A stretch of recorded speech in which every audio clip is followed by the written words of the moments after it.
after Newtown and Aurora, after Charleston and Orlando, 9 Las Vegas. How many more must die? Vegas, a gunman has shot dead 50 people. We grieve the brutal murder, a horrific massacre of dozens. On an average day in the United States, over 300 people are shot. About 100 people die. 20 gleaming, beautiful children were gunned down. We know enough to say that this was an act of terror and an act of hate. Every day, approximately 93 Americans are killed with guns.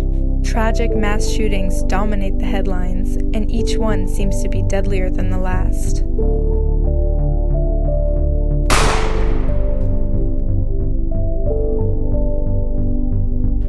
There's this cat that lived across the street in the apartments. I think they called him Big Boy, and he was like the main guy in the neighborhood. And every other night, I think there's a couple shootouts. One night it was like 3-4 straight bullets that coming through. It was every other night, you know. It'd be get down, you know, maybe duck down, and then at a point it's just like you don't care anymore. Like it's routine. It got to be routine. It was impacting me a lot of ways. I mean, I've been to a lot of funerals. I've lost some friends. More than anything, I don't think about my own life as much as I think about teenagers and kids and younger people who unfortunately lose their lives, or their lives are put in jeopardy. And it sucks when you're a kid and you don't kind of realize what's going on, and then suddenly you're getting screamed at, get down, because you're gonna, you know, you could die. With the power to kill in your hands, many Americans believe stricter gun regulations should be in place. We should allow people to be able to purchase guns, but we want to make sure that they pass background checks, that the guns are in their name in case they end up in crime, to help police solve crimes. And so to me, it's that balance between rights and responsibilities. They should make it difficult to get a gun, make it as hard as possible to get a weapon, period. When I lived out in Colorado, you could buy firearms at a drugstore. You could go to Walgreens and purchase a firearm. My guess is that I probably have about 125 firearms. I live in Virginia, Stafford, Virginia. I've been shooting firearms since I was probably about 8 years old. So I think the Commonwealth of Virginia has very lax gun laws. If you want to buy a gun from a gun store, you would go into a gun store and you would have to fill out some paperwork, and they would do a background check, and there would be a record of the gun transaction. Every gun show that I've ever been to where I've purchased a firearm, a background check is still done. If I want to buy a gun from a gun show or the internet, or if I had a friend who had a gun, I could just buy that gun and I wouldn't have to pass a background check, and I would not have to fill out any paperwork. And that's the way that criminals get guns. With gun massacres happening as often as they are, some people say that having more guns is the solution. So if more 21-year-old students had guns, concealed guns on the campus, do you think that this tragedy may not have happened? Absolutely, I think they should. Should not be denied the right of self-protection in what really amounts to a mandatory victim zone. Absolutely untrue.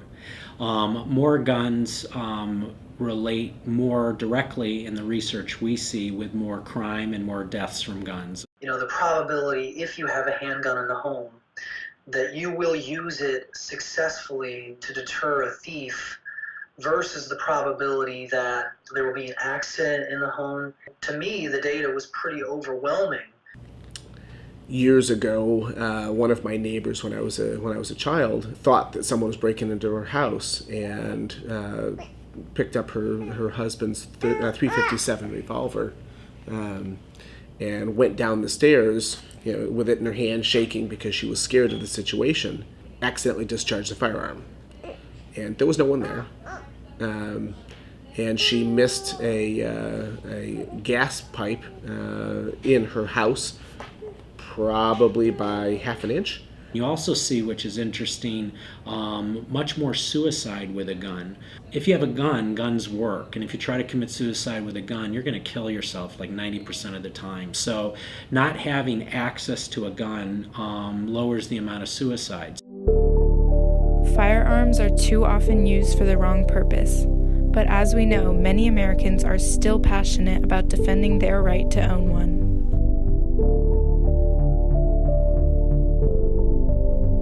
the issue in D.C. versus Heller was D.C., like a lot of urban jurisdictions, had very strict gun restrictions, and including it banned the use of handguns anywhere in the district.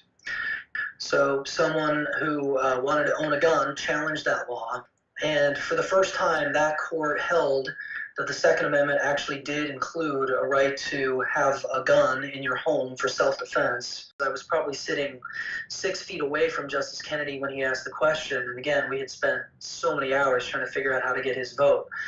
The very first question he asked was, well, but I thought the Second Amendment was really about our, frontier society and the desire of, the founding fathers to go out and go hunting. It's not about hunting. It's about arming your citizens against a tyrannical government. 200 years later, you can't just sort of make the Second Amendment have some distinct purpose. I do have to tip my hat to the NRA, because they took what was once kind of an unthinkable proposition, that the Second Amendment was actually about personal gun ownership in the home for self-defense, for hunting.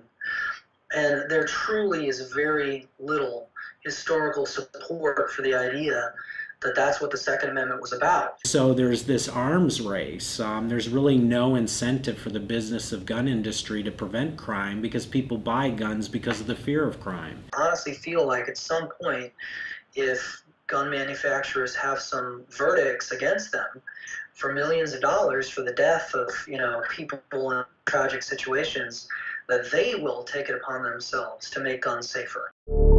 Firearms are a tool, no different than almost any other tool.